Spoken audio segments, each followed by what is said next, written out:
Hey, everybody. Thanks so much for joining us today for what I think is going to be an absolutely fascinating discussion. This topic is one that all of us could learn something about. It's a topic that we probably hear about at least once a day in some respects, and you may not know that we're talking about this, but you are. So, I'm going to lay some context for our conversation today, as well as introduce our amazing speakers. First of all, my name is Dr. Ben Miller. I'm the president of Wellbeing Trust, and it is indeed an honor to be able to moderate today's session. And I want to first of all begin with thanks to the American Association of Medical Colleges for co-hosting this webinar alongside Wellbeing Trust and the Mayo Clinic's National Center for Integrated Behavioral Health. This takes a team to pull off any type of webinar, no matter how big or small. And behind the scenes, making sure that we're organized has been Amy Shields, our Wellbeing Trust Communications Director. So thank you, Amy, for your help. Okay, so let's get started today. Let's go to our next slide. If you just Google the phrase mental health stigma or any search engine you want, doesn't have to be Google, there's millions of results that are returned. Multiple professional societies, organizations, health systems, individuals with lived experience, each of us have offered some insight into what stigma is, as well as what can be done about it. There's so many different opinions out there, and undoubtedly a lot of good ideas on solutions. Next slide, please. The problem is that most of these opinions really only focus on one part of stigma. And as you'll hear today from our panelists, there's so much more to stigma than just that. Next slide, please. And while we combat the stigma of mental health in a public life, and it's totally admirable that each of us are doing that, it's simply inadequate if we're really going to change the way that we care for people who are struggling. That's why it's insufficient for us to only look at one piece of stigma, which might be just the social side, how we talk about it. And it is imperative that we really look at the entire piece of stigma, the entire whole of stigma. And that brings us to today. Next slide, please. And our amazing speakers. Actually, let's just go to the next slide, Amy. I am totally thrilled with who we've got. This is an all-star cast of the who's who in this world, and I couldn't be more just humbled to stand next to them as we talk about these things today. So I'm going to introduce them in I think, alphabetical order, actually, and we'll go from there, and then we'll start with our presentations. Beginning with Sue Baker, who has worked literally to destigmatize mental health for over 25 years. She's been in the UK, New Zealand, and globally. She's worked on this. She co-founded the Global Anti-Stigma Alliance in 2012 and has supported more than 10 countries, probably more than that by now, Sue, maybe even more than that is today, to set up their anti-stigma programs. She currently leads Changing Minds globally and has really been an influential person in my own understanding of stigma and mental health. Next, we have Dr. Chaik Dubini, who is a professor of family medicine and the director of the Center for Health Equity and Community Engagement Research at the Mayo Clinic. He's the program director for the National Center for Integrated Behavioral Health and Primary Care. Dr. Dubini is one of these internationally known all-stars too, like Sue, on his work for advancing health equity. Next, we have Dr. Daniel Goldberg, who is many things, and I could spend quite a bit of this webinar talking about Daniel, but he's trained as an attorney. He's a historian of medicine and a public health ethicist. And if you didn't know that those flavor profiles went together, you haven't tried it. It's amazing. His current research agenda in law, policy, and bioethics focuses on things like social determinants, public health policy, chronic illness, health inequities, and what we're talking about today, stigma. Next, we have Dr. Sarah Hamidah, who is a family physician and completed her policy fellowship with the Farley Health Policy Center, which was in collaboration with the Robert Graham Center. She's also done a National Research Service Award Primary Care Research Fellowship with a focus on health systems and policy at the University of Colorado. Her work focuses on a variety of different things, including primary care and mental health integration, workforce education, and multi-sectorial social policies that improve health equity. Next, we have Dr. Sean Phelan, whose research is focused on the understanding of the implications of stereotyping, prejudice, and discrimination in regard to health and medical care for members of stigmatized, marginalized, and minority groups. He's especially interested in these unconscious cognitive processes and how they really influence the behavior of healthcare providers, including how providers communicate with patients in clinical decision-making. So with all of that being said, we're going to get started here today with my good friends Daniel and Sada.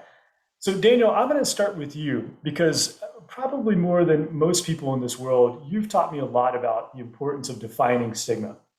So I'm wondering if you could just begin as your opening to talk. Let me back it up. You've taught me how it's different. Stigma is different. It's not just social; it's structural too. And I'm wondering if you can share your thoughts on stigma just in general, including how you define it and insights that you've had from your research. Absolutely. Thanks so much, Ben, and everyone for having me on this panel. I really appreciate it. So I usually start with the definition of stigma in part, right? I mean, most people who have the misfortune of experiencing stigma, they know what it is when it happens, right? But I think we get some insights in understanding stigma as a structural phenomenon by understanding this sort of concept. And stigma, as it's most commonly defined in the literature, is really difference plus deviance. That's the best sort of shorthand way I can describe it. What does that mean? It's an unfolding social process, right? And it consists of really two phases. The first phase is what's known as the difference phase. And in the difference phase, you have an in-group that marks an out-group as different on the basis of a shared demographic characteristic, right? For you Scarlet Letter fans, sometimes I think of the flaming A for Hester Prynne, right? We don't actually know it's an A. Hawthorne never tells it's an A. Most people think it's an A, okay? But it could be all sorts of other things. It can be skin color, it could be gender presentation, right? It can be age, it can be visible disabilities, right? It could be all sorts of different kinds of illness conditions that we use to mark people. So that's the difference phase. And then the second phase is what's known as the deviance phase, right? The in-group has to mark the out-group as deviant, right? Has to assign this notion of inferiority. There's a judgment. There's a notion of deviance that attaches to this shared demographic characteristic, right? So when you put difference plus deviance together, you get the effects of stigma. So there are, in my view, Ben and others, there's a number of really important things that come from this definition, right? The first is that most people who have the misfortune to experience stigma, they experience it in a more intersubjective, individualized downstream phenomenon, right? I went to see my physician or care professional and I experienced stigma, right? I went to the benefits office and the person behind the desk stigmatized me, right? That's a good way. Those are good descriptions. That's real. But what happens is that's the downstream manifestation of an upstream phenomenon, right? Stigma is a creature of social power, right? And we know that because it actually says that in the definition, right? For the in-group to mark the out-group as different, the in-group has to be in, right? And the out-group has to be out. Now, social life is complex, and most of us are members of in-groups and out-groups all at the same time. But you have to ask yourself, what happens if you have the misfortune to belong to many more out-groups than in-groups in a society, right? And what we would predict based on the definition alone is that you would be more likely to experience stigma, and the consequences of that stigma would be likely to be more severe. And in fact, when we do the epidemiology, that's exactly what we find, right? And so, it's really important to understand stigma as an upstream phenomenon, as a structural phenomenon that manifests in all of the usual kinds of upstream structures, right? In our laws, in our institutions, and our policies, right? And so some of the work that I have been doing along with Dr. Hamidah is really sort of focused on harnessing those upstream mediators, thinking about the ways that laws and policies actually channel and mediate stigma against persons living with mental illness, for example, right? Or persons, marginalized people with all other different sort of kinds of health conditions, right? And so that's one of the sort of the unhappy messages, is that laws and policies are much more often used to intensify stigma, right, than they are used to ameliorate it. But we know that mediators can be turned around, right? If we intentionally wield laws and policies, we can use them to ameliorate stigma. So we can pass things like anti-discrimination laws and policies, right? Health systems can institute new ways of sort of dealing with some of these problems, new policies that govern the stigmas that people with mental illness and mental health problems are likely to experience to the extent they access these kinds of health problems, right? So I think that's part of the reason I think it's really important to understand with a basic grounding and a conception of what stigma is. And so we can sort of open up a conversation, not just about stigma as a structural phenomenon, but understanding that our interventions probably also need to be on the structural level. And that's something that's really important to me. Most of our anti-stigma work tends to be downstream.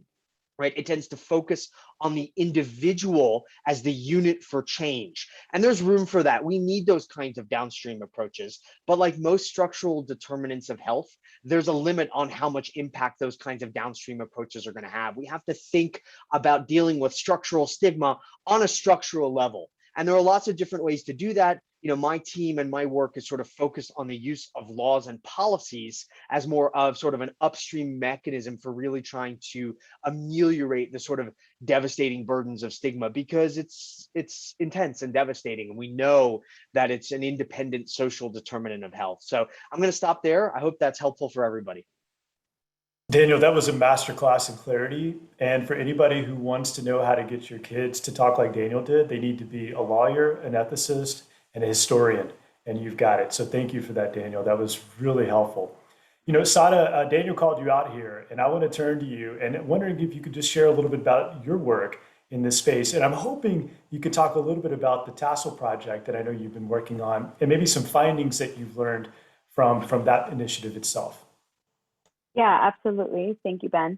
I was really lucky to work with Dr. Goldberg, Daniel on this program. Just to kind of back up a little bit and kind of reiterate a few of the important points that he brought forward. Just this idea of what structural stigma is, and the concept here that we're really focusing on the organizations, the fabric of our life that influences our day-to-day operations, and how those institutions, those organizations are actually the activators and the influencers of that downstream stigma.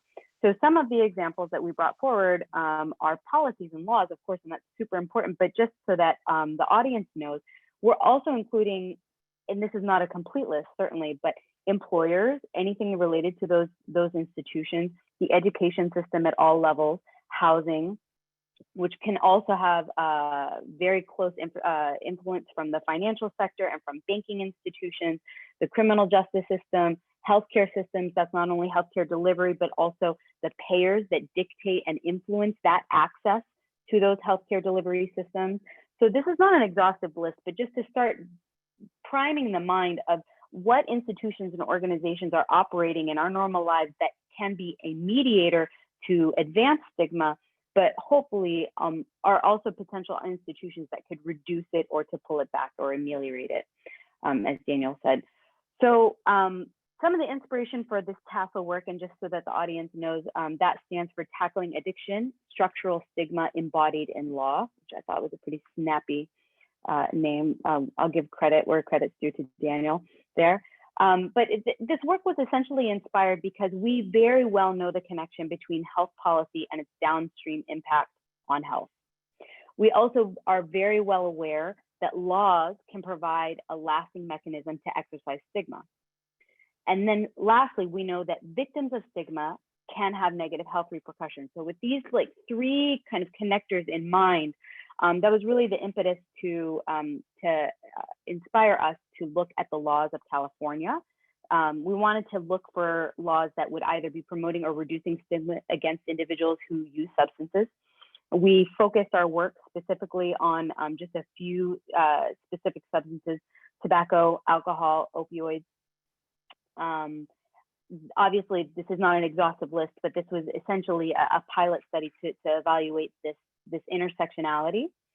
And one of the critical concepts of this work was that when we stigmatize language that is written into law, it will endure, it's propped up, it's accepted by the public at large, it's legally binding, there are consequences that are related to these laws. And so when stigma is exercised in the law, it actually provides the ability to invoke consequences to its victims. It also impacts cultural norms, which can take decades, generations to be alleviated. So identifying this upstream intersection where stigma is embedded in the law has enormous potential downstream consequences, and that's why we approach this work. Just some of the spoilers from the work. We found a lot. we didn't find a single jurisdiction where there was not stigmatizing laws. And some of the most important components that have true downstream impact on individual and family health relate to employment laws. So I want to highlight employment laws for the reason that we don't necessarily think about the direct impact of somebody being able to even interview for a job, depending on their history related to substance use disorder or mental health conditions or behavioral health conditions. So when somebody doesn't have an opportunity or they have a legal means to be quickly terminated because of substance use disorder, or they're not able to access rehabilitation programs while staying employed, there are tremendous consequences for individuals who may lose access to health benefits, who may lose access to just a living wage. This may impact the ability to access healthcare and benefits to an entire family. So employment law is a very critical finding from our TASL work. There are additional findings that I'll just leave it as a teaser that are super, super important and highly impactful as well. But employment law was something that I think hit home for us as a clinician, as somebody who sees patients and families, but also as a policy researcher with the Farley Center. So I would say additional levers for policy work that could alleviate this in the future will include educating legislators to the public and the public on the impact of stigma and health, and just being able to tie these two things together. I think that's a really important thing. One additional product of this work is a pretty expansive toolkit that will be available to individuals who are interested in the work. It highlights some of our findings, but it also provides a tremendous number of tools for individuals who are interested in the methodology that was used, and also how to advocate for the specific space related to policy and substance use disorder at the state or federal level. Sada, that was amazing. And I very much thank you for offering up some very concrete ways that people can begin to assess some of those structural aspects to stigma. And it sounds like this tool and all the research that you've done is going to be nothing short of transformative for a lot of folks. And I'm sure we've got policy folks on the call that are really interested in assessing the impact that maybe their decisions have on stigma. So thank you for that. I want to turn, Chike, to you. And again, I want to thank you for being just such a wonderful partner and sharing this time with us today. Listen, you run this amazing center that's all about integrating mental health and primary care. There seems to be power in this notion that it's better to meet people where they are, and that helps normalize some aspects of mental health. And in some cases, that actually might even help avoid some facets of stigma. I'm wondering if you could share just a bit about the National Center and the work you do there. And then I'd love for you to bring in your colleague Sean to talk about his work on stigma specifically. Well, thank you, Ben, and for the panelists and Wellbeing Trust for co-hosting this with us. This is really important to our program. The National Center of Integrated Behavioral Health, and if you can bring up this slide to help me talk through it, that'd be great, was funded by HRSA, Health Research and Services Administration of DHSS, as one of 6 centers nationally to address issues of training in primary care. And you know, soon you'll hear from Sean about why training is important, but it goes without saying that if you don't train our primary care workforce, where most people interface with care for the first time, we won't be able to solve some of these issues around mental health conditions. And so we're really grateful to HRSA for doing. Next slide, please. So why do we do what we do? And why stigma? Mental health is very pervasive. You know, as we look at this, you know, attendees, for instance, you know, we're guaranteed to find someone, if not many, who have experienced or know someone with mental health conditions. But beyond that alone, it's really a condition that leads to shortened life expectancy. And the sad thing about this, in my view, is that this is preventable or addressable, and we haven't done that. Stigma itself, and as Daniel and Sarah explained, is something that keeps people from getting care. And in my view, it does lead to loss of life, because if you can't get to care, you can't get the benefits from it. This is why it's really important for us to address it at many levels, the policy level, as well as the provider levels. So National Center for Integrated Behavioral Health is funded by HRSA on 3 core objectives. Our mission really is to prepare clinicians with the expertise and leadership for IBH, or Integrated Behavioral Health in primary care. We drive this through a community of practice. So I encourage all of you to join our community of practice, to share your expertise and to help us, as we're doing here, think about the best ways to advance the care of mental health conditions, substance use disorders. And we identify and disseminate best practices, and we also do research in this area. You'll hear some from Sean in just a little bit. Next slide, please. So some of the ways in our community of practice and dissemination that we handle this, I want to thank again Wellbeing Trust, but also the American Academy of Family Physicians. They've been starting, strong partners of us for a long time. WMC, CFHA, many of you are members of CFHA, and we thank you for your partnership in this area. This will take a village for us to solve these issues and address them in the right way. We have monthly newsletters that we send out. We'll show you one in just a moment. And we thank Sandy Blount for his willingness to spearhead these webinars for us. We also have health equity initiatives. When we talk about health, in my view, we're talking about health equity. We need to advance that. Follow us on Twitter and do contribute to our submissions on curricula on mental health disorders and IBH through WMC. If you could just click on the slide for me. So in this newsletter, next click, Dr. Corrigan talks about stigma this way. Healthcare providers who hold discriminatory views of people with substance use disorder can really undermine the quality of care the patient received. You can't say more. Please join our community of practice. Next slide, please. So on that note, again, thank you to Wellbeing Trust and HRSA. I want to transition to Sean. Next slide, please.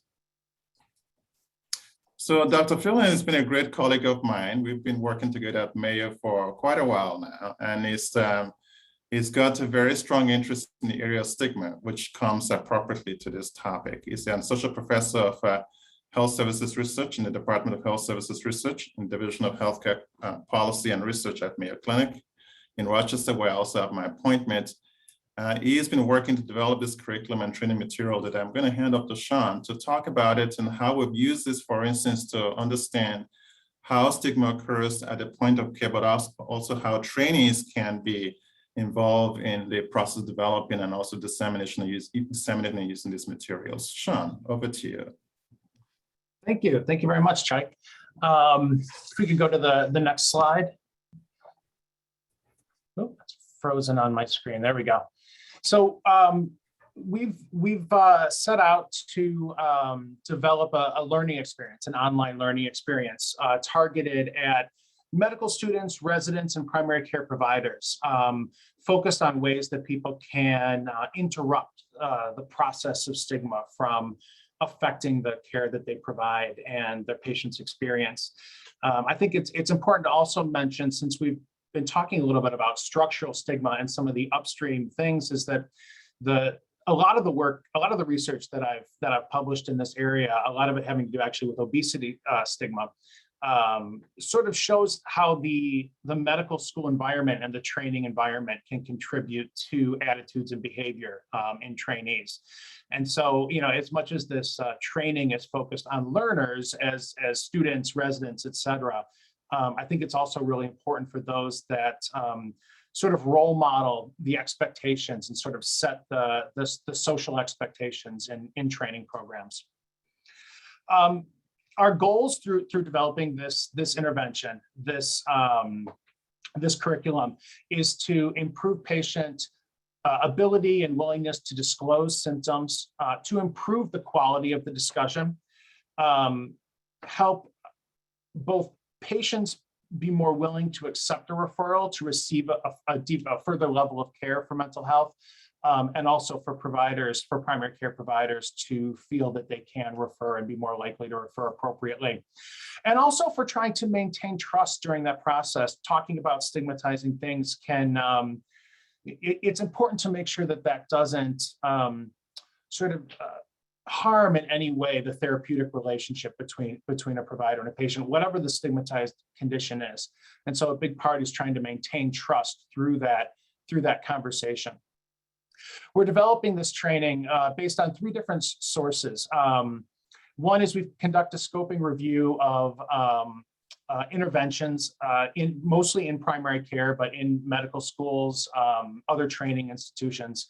We conducted a series of semi-structured interviews with primary care providers and with psychologists, and then also with patients who have accepted a referral to integrated behavioral health and are engaged in integrated behavioral health, and patients who were referred to IBH but didn't make those appointments. So people for whom there were some barriers to to getting behavioral health care.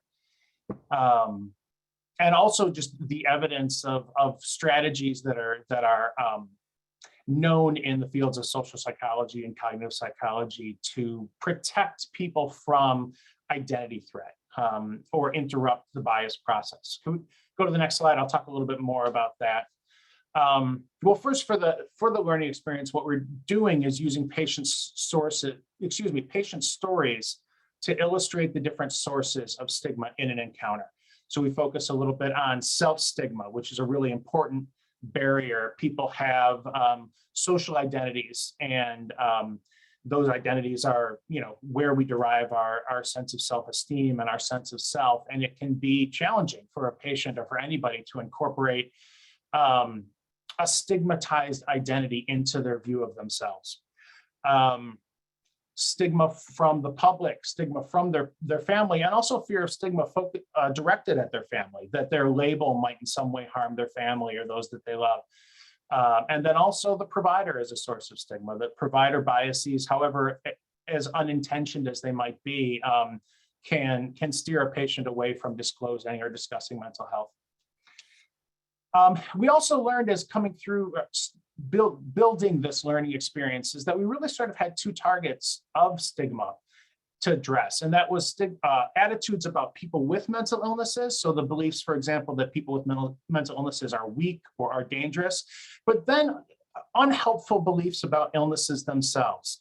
The beliefs that mental illnesses are, perhaps not real, for example, or somehow just manifestations of stress that aren't don't require treatment in the way that physiological illnesses do. And so there's sort of two different targets of negative attitudes to be overcome in a care encounter. We also needed to focus a bit on intersectionality. We realized from talking with patients that there were cases where there was an intersection between attitudes about people with mental illnesses and attitudes about other groups. So, for example, there's literature out there. There's evidence that women patients can be seen as exaggerating symptoms or pathologizing symptoms that. And that can affect providers' behavior towards them. We see in the literature that in certain cases, women patients are less likely to receive interventions and more likely to be believed to be experiencing anxiety. And so there could reasonably be a fear that disclosing anxiety symptoms, something like that, might compound that attitude, and the patient may fear in the future being treated as somebody who's making up their symptoms. And then definitely focusing on the impact of the patient, the idea of identity threat, that when we're in a situation where we are sort of made to take on an identity that is stigmatized, it causes a stress response and can harm our ability to communicate effectively and lead us to avoiding those situations in the future. So go to the next slide, please. Finally, the learning experience will focus on strategies, because if we just leave people with this information, its helpfulness is limited. And so there are two different strategies that we'll focus on really briefly. Strategies to interrupt the identity threat process for patients. For example, asking patients to affirm core values. Message framing is one thing we heard a lot from providers, having a very flexible way of framing the discussion to see how, after seeing how patients kind of respond to different messages. And also ways to interrupt provider bias. Strategies like perspective taking, strategies like accepting the patient's experiences and feelings as valid are just four of the strategies that we have built into this learning experience. And so I'll wrap up there, and thank you very much. Thank you so much, Sean. Also equally helpful, and to you and Chaik for the amazing work that you're doing both in the center and outside the center. It's really inspiring work. So now it's a pleasure to turn to Sue Baker, who is a true international superstar in the stigma space. And after this talk today, like me, you're going to want her autograph too. She's an inspiration to all of us and a great example of how to make a big difference. Sue, the floor is yours, and thank you again for being here. Oh, thank you so much. And it's a total pleasure to be here. I'm really inspired already, having heard about some of the great work. And it's interesting how we sort of differ. We're trying to achieve the same goals, but our approach and even our own structure to addressing stigma is slightly different. But I actually think we've all been in agreement, but I would say it's both. It's both the structural and the system stigma, and it's community-based stigma, and it's individual stigma. But actually, it's not really stigma, it's behavior. Attitudes and behavior that we need to address. And I just wanted to say what a joy it is to hear so many people talking about stigma. I've just been at the third ministerial global mental health summit. There was one in London that I helped on in 2018, the first one. Second one in Amsterdam. Then France got delayed because of COVID, so it was Paris's turn last week. So it was a whistle-stop 2-day trip to Paris. And every single speaker, without any minuses, every global and national speaker talked about the need to address stigma. But why I rant and rave quite often these days, maybe I'm seeing there's a bit more ranty-ravey these days, is because everybody talks about doing something about stigma, but very few people fund people with lived experience and organisations to deliver effective evidence-based strategies. I'm very fortunate that we got significant funding to run England's largest ever programme to address stigma. It was a partnership of Mind and Rethink and our evaluation partners at King's College London.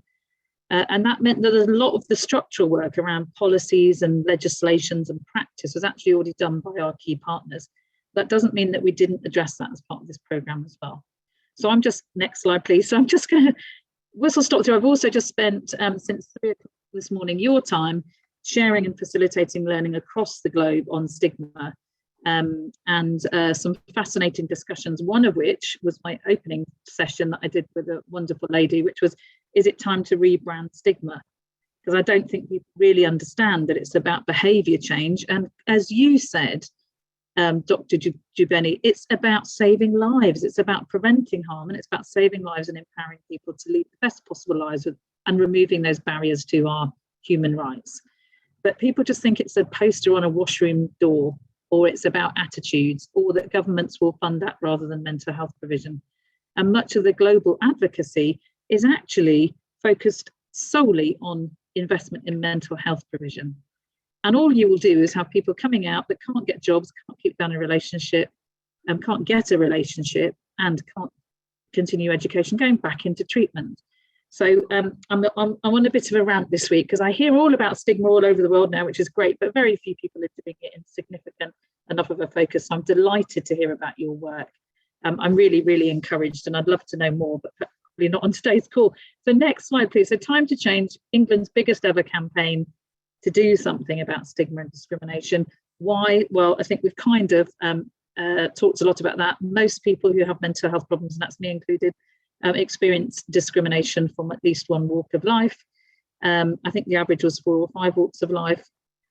2/3 of those people, in our surveys anyway, would say that stigma is damaging or worse than the symptoms of mental health problem itself. You know, you can recover, you can have episodes of feeling well, but you're still dogged by stigma. That mark is still on you, and the discrimination is still there, even if it was 10 years ago. And sadly, as has already been mentioned, some people will give up on life. You know, we lose a person in the world every 40 seconds to suicide. So next slide, please. There's a lot to be done, but where did we start? Well, we asked people with lived experience where they were experiencing stigma and discrimination. And it was from interpersonal relationships, from their family, from their friends. And I hear that all over the world. And some cultures, you're even more ostracized. But when you need their support the most, you are very likely to get stigmatized or discriminated against. It's in the workplace, it's family life, like your extended family, very significant support systems where there aren't treatments and interventions. in dating and relationships, and as you guys are focusing on, in health and mental health provision, which is the last place you need it to be when you're turning for help. So I'm thrilled to hear about your work. I think it's brilliant. So next slide, I'm cantering through because we can leave these slides behind. But as I was saying, the kind of purple dots are our influence that we could seek to achieve through this funded program called Time to Change, which lasted for 14 years. And a lot of the other things, our partners, our policy teams, big advocacy teams, big legal teams, big movements, were focused on service provision, laws, policies, and many other aspects like training the media. So we thought, well, we've got a role to play. We're not all things to stigma and discrimination, but we had a role to play. So next slide, please, cantering through. So this was the third and final programme of Time to Change. Sadly, our government wouldn't fund it after 14 years, despite having one of the biggest evidence bases of successful outcomes in the world. So let's not get into politics, but it was all about capacity building, really, especially as we went through the programme. We had over 60 local hubs. Some had funding, some didn't. They just sustained the work in existing policies of whether it was the local public health team or local consortia of mental health organisations, but they were localising some of the core methods. Over 7,000 adult champions, thousands of young people trained and supported to share their stories through interpersonal social contact, which has the most evidence base in the stigma sort of academic field, and obviously online, because social media has been such a huge part of our successful movement. And that's been more important than ever during, obviously, the hideous pandemic we've all been going through. A big social marketing campaign, something that's so invisible and so silent, needed to become vocal. And we needed to start shifting the social norms from shame and stigma to people speaking out and starting to reach public audiences en masse. So it's great to have targeted interventions that are either training or communication or interpersonal social contact. But we needed a big, visible, positive banner for mental health and for addressing stigma.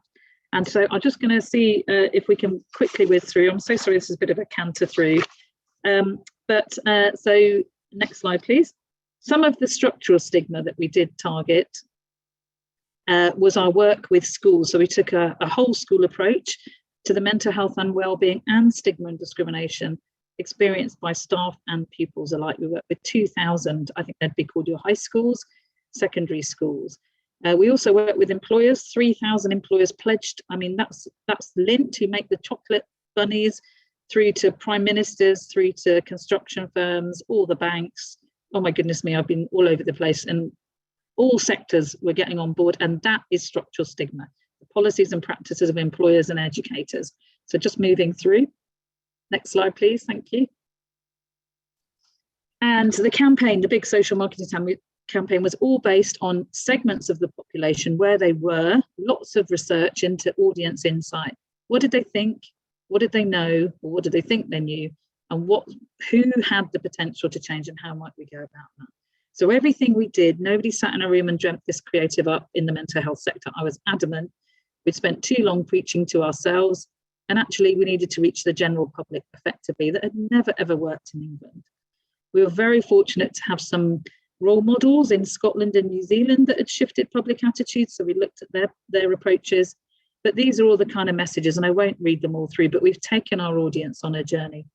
So it was kind of really looking at subconscious stigmatizers who were saying and doing the wrong thing but did not know what to say or do, and then moving to the conscious stigmatizers and then the ardent discriminators. But the behavior change, the results of the campaigns in terms of behavior change got stronger and stronger and stronger over time. And what I don't have on this slide is we decided in the last 4 years to take a focus on what we called the cold male audience. So working with men that thought mental health was nothing to do with their lives. So we decided to go for them, and we had the best behavior change results we've ever had. Sorry, next slide, please. Giving an eye on time. Okay, so these were the impacts. We had a percentage to reach in terms of national levels of public attitude change. We got to 12.7. That was about 5.3 million people. But it was about building a movement and shifting the dial and changing what were social norms around mental health. A 15% decrease in average levels of discrimination, and that was across 19 areas of life, which includes welfare, housing, criminal justice, family, friends, faith, transport, you name it. So that was an average across 19 areas. The one area that went in the wrong direction was welfare, but that's because we've had a, anyway, I won't get into politics, so I'll move on there. Not surprisingly, that increased in terms of discrimination. And the majority of champions, I think it raised to 69%, felt more confident to challenge stigma and discrimination, which was about building an empowered movement of people with lived experience. Sorry, next slide, please. Published papers in academic journals from our colleagues at the Institute of Psychology Neuroscience at King's College London, with the evidence base of impact. We don't claim, by the way, all of those impacts to be entirely attributable to time to change, but we were the biggest programme and campaign this country's ever seen. But loads of people then got on board with stigma campaigns of their own, which is what you want. You want ownership, just as you were saying about those professionals. You want the ownership to rest with them. So next slide, please. So this is a 60-second film about from the as we celebrated the end of time to change. So I wonder if we could just hear that.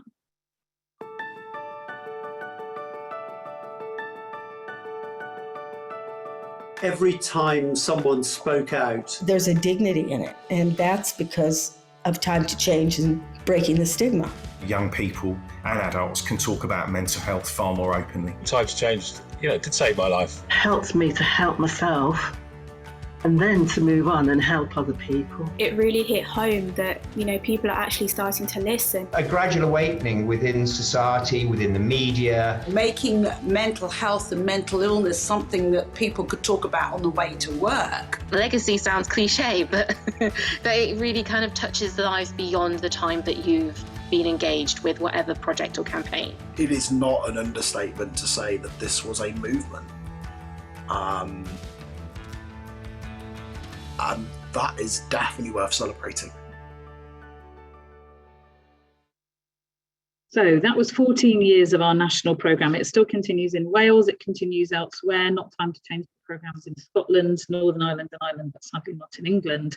Thank you, Amy, 4 more minutes.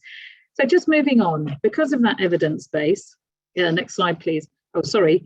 And this is how I met the lovely Ben, was, previous slide, was at the Global Anti-Stigma Alliance that myself and Mike, who leads the Canadian programme, I decided that the academics and the researchers all got together, but the practitioners and people with lived experience didn't have time to share their tools and their learning.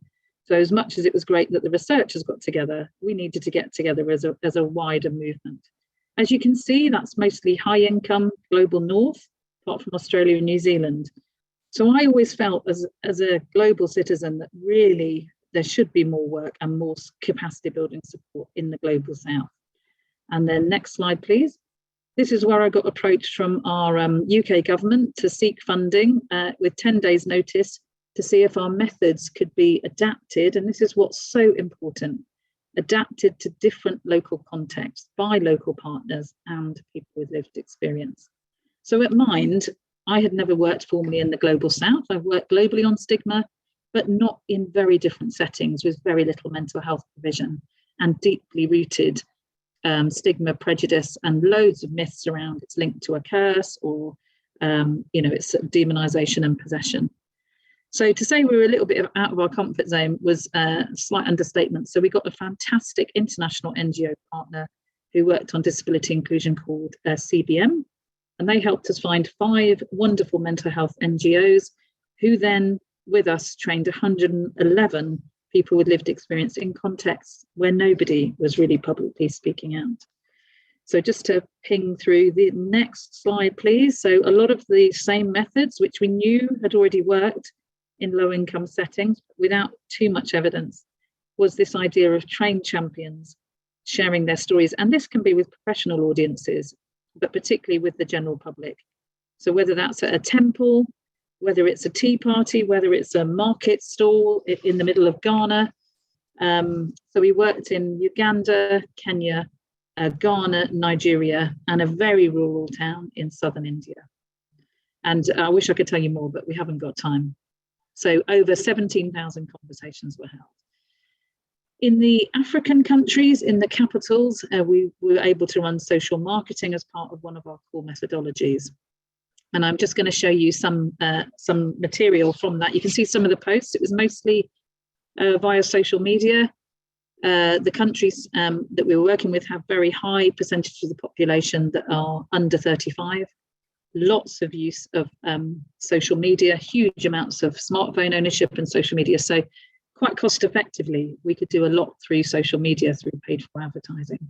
And that's exactly what happened in those 4 African countries. So next slide, please, which I think is a film from the social marketing campaign in, oh no, it's not, it's a film of some champions in Kenya.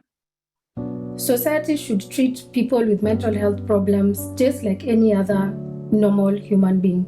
Accepting them, acknowledging the fact that mental health problems are just problems just like any other health problems. They have solutions. They should offer ways of healing, whether it's being through social support systems, whether it's being through having referral lines where like you can refer someone to a mental health professional who he or she can address that person, can help that person. With empathy, not sympathy, because what these people need is compassion and understanding. The other thing, they should be more inclusive of these people, because they are, as much as they are coping with a mental health problem, they are capable of giving back to their society. And I think that's one of the most evil parts of stigma, is that we're deemed to be completely untalented and de-skilled the minute you're diagnosed with a mental health problem. And I love the way Brian from BMBR Kenya says, you know, we're capable of giving back to our societies. So just one more slide to come, a couple more slides. This was part of the social marketing campaign in Nigeria, 60 seconds long. And again, we had fantastic results. Do you want to just go back to that one? Oh, keep going back. That one. Oh, is that not playing?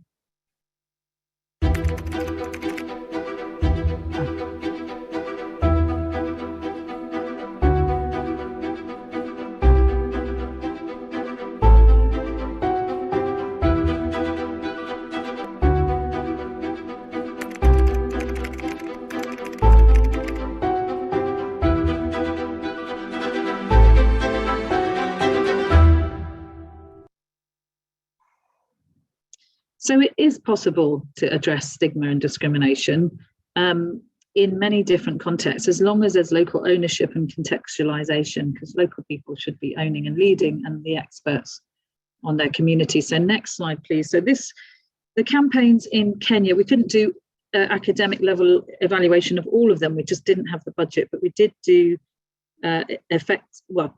pre and post evidence of impact of the campaigns in Kenya and Ghana. And interestingly, in Kenya, there was a statistically significant improvement in knowledge. And in Ghana, a statistically significant improvement in reported and intended behaviour, another tool that we use, which was equivalent to 10 years of our evidence base in England. Huge shift. So again, change is possible. It doesn't mean that change is sustainable. And luckily in Kenya, our partner has continued to get funding to carry on their work in Kenya.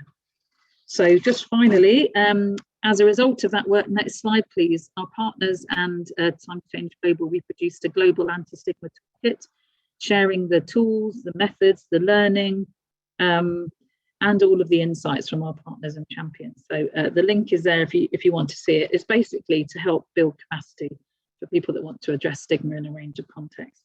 And I think finally, just to come back to structural stigma, there was a piece of legislation, for example, which was enshrined in the laws of our land in England. And it took a laud, as we started to address stigma, there was a huge movement of people wanting to do something about stigma and discrimination. There's a piece of legislation that meant that if you were once sectioned, you could never return as an MP to our parliament. You could never be a school governor.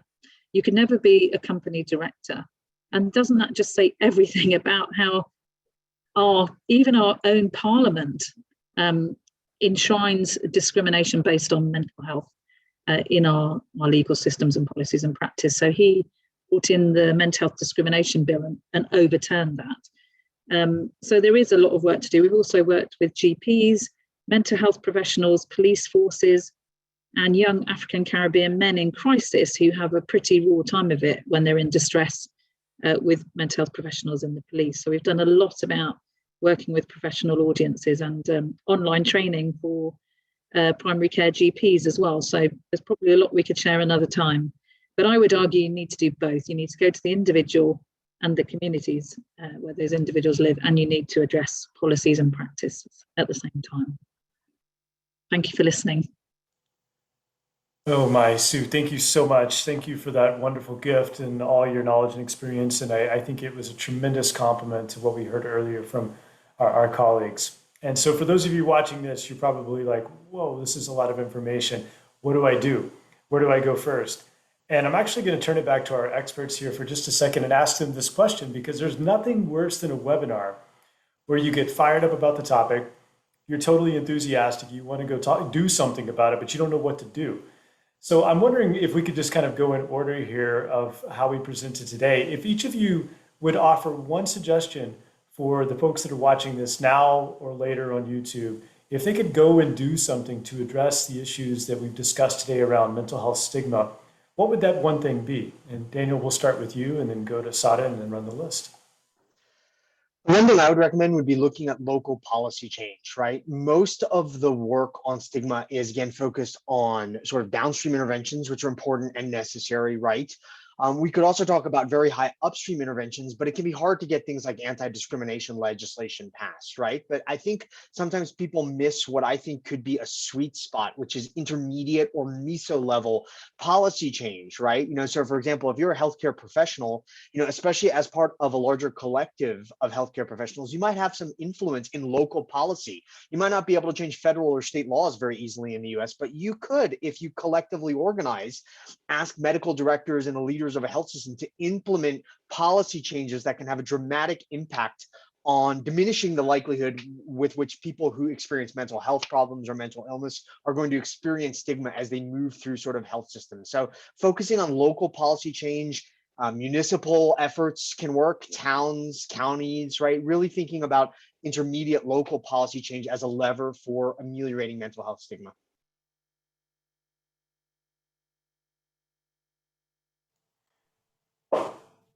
Should I jump in? Yes, please. Okay. All right. Thanks, Ben. So I'm gonna break the rules and give you two things, Ben. So the first one is, I can't help myself. The first one is, I think it's really important for any clinicians, especially individuals who see substance use disorder, either patients with alcohol use disorder, opioid use disorder, benzodiazepines, anything that, they're working, cannabis, for them to start incorporating questions in their surveys or in the context of their routine, seeing those patients, questions related to housing and employment. And to be on the lookout for any insurance status changes when they do see these patients over time. Maybe they're helping them get into a rehabilitation program, but I think that is one very important place to focus on that vulnerable population. And then the second thing would be for any of the attendees who are interested in the concept of structural stigma, specifically related to law, would be to look at this at our policy toolkit so that they can have the tools to evaluate their own laws. And this is applicable at the policy, the small p policy level. You can use this work if you're looking at your healthcare system, or it's applicable at the state level in their own region. Thank you. Sean, we'll go to you. Sure. Yeah. So I guess if Sada can have two, maybe I will as well. But I think it's checks back. I think one intrapersonal and one interpersonal sort of ask or want. The intrapersonal one would be one of the things that we heard a little bit talking to providers was talking about stigma in the past tense, that it was a problem, not that it is a problem, that it's maybe still a problem with older generations, but today's younger generations are, it's not an issue for them. They're comfortable talking about it. And I think that that's a misconception and maybe a harmful one, just not recognizing or the different ways that people are still harmed and affected by expectations and attitudes about them. And then the interpersonal one, I mean, I can't do all that work without having an interpersonal one. One of the things that really stood out that I'd love to see providers kind of explore as ways to engage with patients in a more patient-centered way is one of the sort of flexible communication strategies, something like motivational interviewing, where you are talking to a patient, hearing how they describe things, hearing the words they use, using those words, working with the things that motivate them to sort of move towards an outcome that you're looking for, whether it's, fully disclosing symptoms or accepting a referral, or, being willing to engage in mental health care. I think there's a lot of promise around communication strategies that are more patient-centered, that are more focused on working with the patient as opposed to telling the patient what you think and what you think they need. That's great, Jack. We lost you, so we're going to give you your moment in the sun here. Oh, thank you. I got kicked out on cue, right? Just at a moment. No, this is exciting. I'm delighted to have had this webinar and talk about a really important subject. We have a dual crisis of increased mental health conditions or needs, substance use disorders with either flat or reduced access to care, compounded with the issues of stigma. And stigma does not just affect mental health, it affects the entire health of people. So our message from the center is training primary care clinicians or providers, because it affects every care experience across the board. It's critical that every system in the country, in the world, need to train their clinicians and providers and healthcare staff about stigma and equip them to deal with it effectively. And we'll be producing some of those materials through Sean's work. And I'm sure Sue will borrow and Sarah will borrow from some of yours as well. Thank you. And Sue, to you. Okay, and I'm sorry I had to rush through so much. It must have been a bit of a brain dump, but it's a bit hard when there's so much that's happened. I'm going to steal two as well, if that's okay. I think my first starting point with any work that seeks to create change by reducing stigma and discrimination is finding out more about the audience. So if they are a problem and they've been identified as a system or a behavior, then, if it's about individual behavior, then you really need to spend time with that audience and understand why they behave like that. So sometimes I think we pick an audience and we don't really think about their motivators, the constructs. Are they working to certain policies, or have they interpreted those policies differently as a professional? So there's no point working with individual police men and women if the policies and practice is actually going to stop them being able to be more supportive and less discriminatory. So I think you have to work with the individuals and you have to work with the system. And I would probably always say that. And the second thing is, so take a point to look at the policy and practice and then spend time with those professional audiences to find out, is it because of the policies or is it their own prejudices? Or often it's a mixture of both. Because there's still people, and there's still people that see your campaigns, but they're constrained quite often in the way that they behave professionally by the policies and norms of their profession. So the second thing I'll say is get people from the professions that you're seeking to influence to speak out about their lived experience.